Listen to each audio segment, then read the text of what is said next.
Another way of visualizing a 2x2 table is through something called a mosaic plot. A mosaic plot is useful because it can help you to visualize the unconditional and conditional aspects of a contingency table. So a mosaic plot, one way to think about it is how you construct a mosaic plot. So there are really two main steps when you construct a mosaic plot. First, you just create a square. And that square is divided into two vertical bars, or 3 or 4, but the whole point is you have the same number of vertical bars as you do levels of a categorical variable.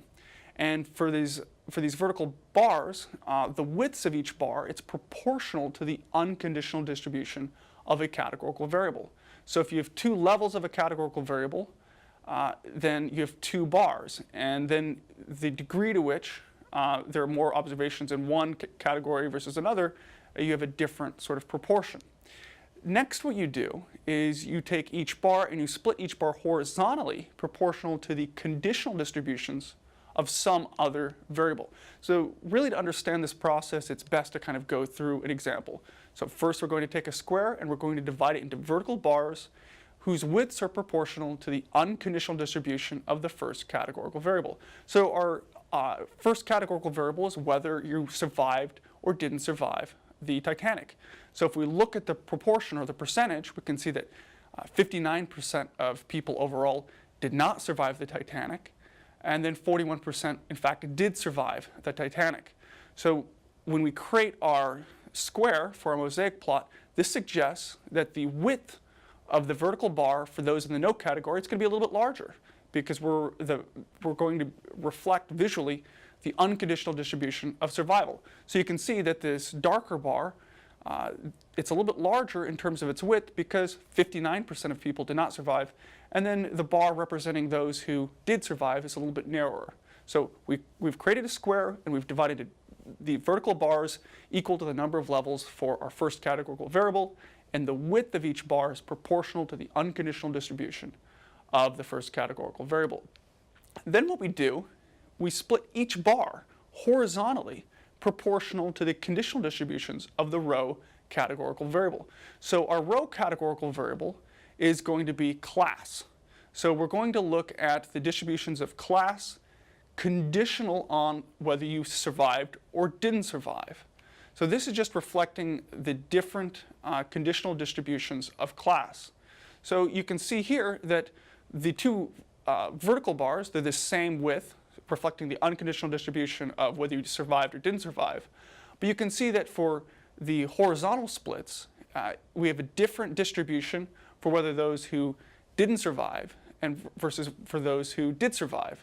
So what the graph is telling us is that overall, a greater percentage of people among those who did not survive, a greater percentage were in the lower class. And among those who did in fact survive, a greater percentage relatively were in the upper class. And you can see this visually in the mosaic plot. It is just reflecting the conditional distribution of class. It's reflecting the distribution of class, conditional, and survival, to put it another way.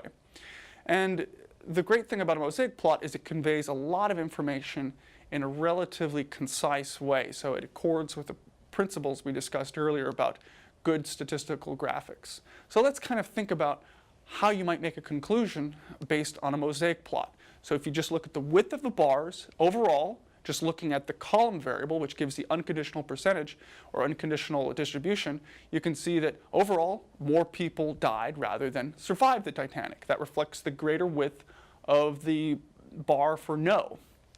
But then if you look at the sort of vertical splits, the conditional distributions, you can see that among those who survived, only a small percentage were from the lower class, but among those who died, a really large percentage were in fact from the lower class.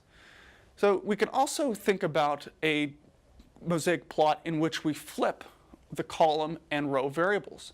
So in this example, what we're doing is we're looking at the class variable as the unconditional distribution variable, and then the row variable, the variable on which we're conditioning, creating these conditional distributions, is in fact whether you survived or not. So to put it another way, this reflects a table in which we have unconditional distribution of class and a set of conditional distributions for whether you survived or not. So in this case, we can make conclusions as well. We're just conditioning on a slightly different, on a different variable.